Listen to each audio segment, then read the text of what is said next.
थी, आंसू गोला छोड़ने वाली गाड़ी थी, रबड़ गोली छोड़ने वाली गाड़ी थी, अग्निशमक की गाड़ियां थी, जैसे मानो किसी आतंकवादी से लड़ाई में आए हैं। इतने बेशरम, इतने निर्लज्ज हो चुकी है आज यह सिस्टम। आज हो सके आज भी मेरी बातों को कुछ लोग तरोड़ मरोड़ के प्रस्तुत करेंगे कि विधायक के बोल सुनिए। अरे उनको नहीं मालूम है विस्थापन का दर्द क्या होता है। अगर वे विस्थापन को अध्ययन कर लेते तो शायद ये बोली बोलने का अवसर नहीं देखते। इसलिए आज कि मैं शायद इस बात को आप लोग मेरा गलत कहें, लेकिन मैं कह रहा हूं कि कोयला अंचल में रहने वाले लोग जो विस्थापित लोग हैं वो हम दो, हमारे दो नहीं, दो बच्चों को एक्स्ट्रा जन्म दीजिए और उनको केवल और केवल विद्रोह की भावना के साथ तैयार कीजिए कि आपको बदला लेना है। बिल्कुल इस मेरी बात से बहुत सारी आपत्ति होगी, ना तो कर सकते हैं। एक 30 साल का लड़का अपने आराम के जीवन को छोड़कर, ऐसो आराम को छोड़कर आज आपके लिए कांटों के रास्ते में चलने के लिए तैयार है। आप कम से कम ये जो 15, 16, 50, 60 समितियां बना के रखे हैं विस्थापन के नाम में, क्या एक नहीं कर सकते हैं? आप जिस दिन एक करेंगे इनको यहां से उखाड़ के फेंक देंगे। अब कीजिए। आज बीएसएल में भी हम जाते हैं, वहां 52 समितियां हैं। विस्थापन मोर्चा, मैं एक विधायक हूं, एक 30 साल का युवा, एक सुनहरा सपना, एक सुनहरी जिंदगी हमारे सामने, लेकिन आज उस जिंदगी को ठोकर मार के हम कांटों की ताज को स्वीकार करते हैं। उस सुनहरी, उस मखमली जीवन को हम ठोकर मार के कांटों के रास्ते को चुन रहे हैं, जबकि आपको भी मालूम है हम माननीय हैं, फूलों का बिस्तर हमारा स्वागत करने के लिए तैयार है, लेकिन हम कांटों की राह चल रहे हैं। ऐसा टीम बनाकर आई थी जैसे मानो वो रैयतों से नहीं बल्कि किसी आतंकवादियों से मुकाबला करने आए हैं। क्या हाल होगा आपको सोच के देखिए। एक विधायक है हम, ठीक है, हमारे समर्थकों ने गलत किया था, सही किया था, वो अलग विषय है, लेकिन प्रशासन का ये रूप, ये कौन सा संवैधानिक तरीका है भाई? एक महज मामूली क्वार्टर का विषय था। ऐसे ऐसे क्वार्टर धनबाद बोकारो में गिनेंगे तो शायद 1 लाख के आसपास होगा, 1 लाख आसपास होगा। एक मामूली क्वार्टर के लिए जो प्रशासन ने अपना एक घृणित चेहरा दिखाया, बिल्कुल ये घृणित चेहरा था प्रशासन का, ये नफरती चेहरा था प्रशासन का, ये असंवैधानिक अमानवीय चेहरा था प्रशासन का। एक विधायक के साथ जब वो इस प्रकार का व्यवहार कर सकते हैं तो सोचिए आम ग्रामीण रैयत विस्थापितों का क्या हश्र होगा आने वाले सालों में। इसलिए आज मैं तमाम रैयतों से जिन्होंने किसी परियोजना में, किसी कल कारखाने में, कि डीवीसी की परियोजना हो या सीसीएल पीसीसीएल की परियोजना हो, जिन्होंने अपनी जमीन देने का काम किया है, आज उन्हें एक मंच में आने की आवश्यकता है। मैं आपसे यह आह्वान करने आया हूं। आज मैं एक विधायक हूं, एक 30 साल का युवा, एक सुनहरा सपना, एक सुनहरी जिंदगी हमारे सामने, लेकिन आज उस जिंदगी को ठोकर मार के हम कांटों की ताज को स्वीकार करते हैं। उस सुनहरी, उस मखमली जीवन को हम ठोकर मार के कांटों के रास्ते को चुन रहे हैं, जबकि आपको भी मालूम है हम माननीय हैं, फूलों का बिस्तर हमारा स्वागत करने के लिए तैयार है, लेकिन हम कांटों की राह चल रहे हैं।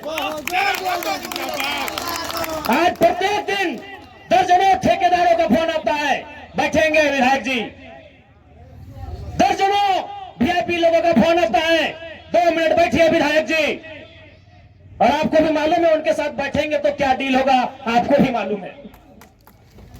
करोड़ों में ना सही लाखों में तो डील जरूर होगा। यानी एक मखमली बिस्तर को हम ठोकर मार के कांटों के साथ चल रहे हैं। किसके लिए? झारखंड के वंचित आवाम के लिए हम चल रहे हैं। आज क्या कमी होगी, एक माननीय को क्या कमी हो सकती है भाई? हमें आवास मिलेगा, गाड़ी की सुविधा मिलेगी, टीए मिलेगा, हर प्रकार की सुविधा मिलेगी, भत्ता मिलेगा, हवाई यात्रा मिलेगा, रेलवे की यात्रा मिलेगी और लाखों रुपए की सैलरी मिलेगी। दरकिनार करते उस ऐशो आराम के जीवन को ठोकर मारते हुए हम आपके बीच विधायकी के साथ साथ अपनी जान को हथेली में लेके घूम रहे हैं। बताइए कोई झारखंड के इतिहास में ऐसे आज के इस दौर में एक भी विधायक का नाम बताइए। अरे विधायकी तो छोड़िए, हम अपने जान को हथेली में लेके घूम रहे हैं। जिस दिन 2 बजे रात को हम बेरमो में आए, हमारी गाड़ी में हमारा एक भी अंगरक्षक नहीं था। वे लोग सोच चुके थे। हमने कहा कोई दिक्कत नहीं है। हमने केवल ड्राइवर को फोन किया, वो भी अपने ससुराल में थे। क्योंकि आपको भी मालूम है मेरे घर में इतना जगह नहीं है कि हम 4 लोगों को ठहरने के लिए बोल सके। बगल में हमारे एक मित्र का घर है, वहीं रात रहने के लिए हम जाते हैं। वो विधायक है। हमने तुरंत कहा कि अगर हम अपने अंगरक्षक को लेने के लिए जाएंगे तो शायद 10 से 15 मिनट का लेट होगा। उतना देर में हम कम से कम डुबरी की दूरी पार कर जाएंगे। 20 किलोमीटर हम 15 मिनट में सफर कर जाएंगे। इसलिए अंगरक्षक को सोने दीजिए, हम अकेले आएंगे। हम अपने जान को, अपने जीवन को हथेली में रख के चल रहे हैं। किस लिए? ताकि आज झारखंड की शोषित वंचित जनता को न्याय मिल सके। तो आप इतना तो कर सकते हैं। एक 30 साल का लड़का अपने आराम के जीवन को छोड़कर, ऐसो आराम को छोड़कर आज आपके लिए कांटों के रास्ते में चलने के लिए तैयार है। आप कम से कम ये जो 15, 16, 50, 60 समितियां बना के रखे हैं विस्थापन के नाम में, क्या एक नहीं कर सकते हैं? आप जिस दिन एक करेंगे इनको यहां से उखाड़ के फेंक देंगे। अब कीजिए। आज बीएसएल में भी हम जाते हैं, वहां 52 समितियां हैं। विस्थापन मोर्चा, विस्थापन क्रांतिकारी मोर्चा, विस्थापन उलगुलान मोर्चा, तो विस्थापन इनकलाब मोर्चा, 52 से 50 समितियां हैं। आप अपने आप को एक कीजिए। आज अपने निजी स्वार्थ का त्याग कीजिए। आज अपने मन के मतभेद को त्याग कीजिए। क्योंकि आज अगर नहीं संभले तो याद रखिएगा आने वाले 20 सालों में, अरे आज तो कम से कम आपके हिस्से की बात कोई कर पा रहा है, आपकी हक की बात कोई बोल पा रहा है। आने वाले दिन अगर बोलेंगे ना तो शायद आपकी जबान काट ली जाएगी, बिल्कुल काट ली जाएगी। ये कौन सा रूप था? आप ही बताइए, कौन सा रूप था प्रशासन का? देखा था ना आपने? अरे पुलिस तो छोड़िए, पानी बरसाने वाली गाड़ी थी, आंसू गोला छोड़ने वाली गाड़ी थी, रबर गोली छोड़ने वाली गाड़ी थी, अग्निशमक की गाड़ियां थी, जैसे मानो किसी आतंकवादी से लड़ाई में आए हैं। इतने बेशरम, इतने निर्लज्ज हो चुकी है आज यहां सिस्टम। आज हो सके आज भी मेरी बातों को कुछ लोग तोड़ मोड़ के प्रस्तुत करेंगे कि विधायक के बोल सुनिए। अरे उनको नहीं मालूम है विस्थापन का दर्द क्या होता है। अगर वे विस्थापन को अध्ययन कर लेते तो शायद ये बोली बोलने का अवसर नहीं देखते। इसलिए आज मैं आपको स्पष्ट कहना चाहूंगा, और मैंने विधायक बनने से पहले ही कहा था, मैंने सांसद का चुनाव लड़ने से पहले ही कहा था कि आज जो हाल मैं देखता हूं पूरे झारखंड का, आज जो मैं अफसरशाही का व्यवहार देखता हूं, आज जो मैं प्रबंधन की मनमानी देखता हूं, मैंने बहुत दुखी होकर कहा था कि मैं पीएचडी का स्कॉलर हूं, लेकिन मैं शायद इस बात को आप लोग मेरा गलत कहें, लेकिन मैं कह रहा हूं कि कोयलांचल में रहने वाले लोग जो विस्थापित लोग हैं वो हम दो, हमारे दो नहीं, 2 बच्चों को एक्स्ट्रा जन्म दीजिए और उनको केवल और केवल विद्रोह की भावना के साथ तैयार कीजिए कि आपको बदला लेना है। बिल्कुल इस मेरी बात से बहुत सारे लोगों को आपत्ति होगी कि माननीय कैसा बोल रहे हैं, लेकिन उनको क्या मालूम कि जिस जमीन को हमारे बाप दादा ने 1970 में दिया है, हमारे बाबूजी मर गए, लेकिन आप भी जवान बेटा वो बुढ़ापे की ओर चला गया है, लेकिन इंसाफ नहीं मिल पाया है। और ये तो गनीमत है।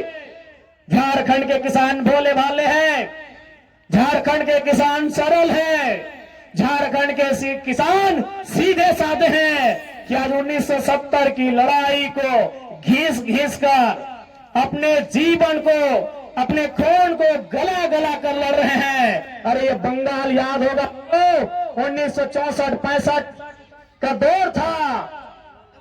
एक दिन पहले कुछ जमींदारों ने, कुछ सामंतवादियों ने एक किसान को मारा था। उन्होंने नक्सलवादी और नक्सलवादी जैसे घटना को अंजाम दे दिया था। एक दिन पहले ये तो झारखंड के किसान हैं कि 70 साल से बर्दाश्त कर लिए। बंगाल के किसानों ने एक दिन बर्दाश्त नहीं किया था। आज आप नक्सलवादी सुनते हैं ना, नक्सली नक्सली नक्सली, ये डिक्शनरी का वर्ड नहीं है। नक्सली कोई बुरा वर्ड नहीं है। नक्सली बुरा हो सकता है, नक्सली वर्ड बुरा वर्ड नहीं है।